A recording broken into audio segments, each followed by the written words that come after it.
అందానికి ఆకలేస్తే ఈ ముద్దుగుమ్మను తింటుందేమో అన్నట్టుగా ఉంటుంది అంజలి హరి. కేరళలో పుట్టిన ఈ కుందనపు బొమ్మ నాట్య కళాకారిణి. కూచిపూడి, భరతనాట్యం వంటి కళల్లో మంచి ప్రదర్శనలు చేసింది.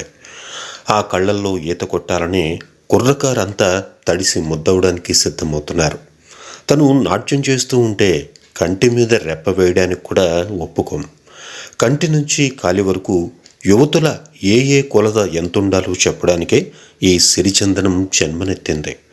సముద్రపు అలల్లాంటి కురుల్లో సంధ్యావందనాలు చేస్తున్న శ్రమజీవులెందరో. అంజలి పేరును పలకకుండా నిద్రలోకి వెళ్లే జన్మలను జాలిగా చూడకపోం. సోషల్ మీడియాలో యాక్టివ్గా ఉండే ఈ చిన్నది మలయాళం ఇండస్ట్రీలో కూసింత పాపులర్. డాన్సర్గా, మోడల్గా రాణిస్తున్న అంజలి కోసం గంజి నీళ్లు తాగి బతకడానికైనా వెనుకడుగు వేయమంటోంది ఇంటర్నెట్ బ్యాచ్.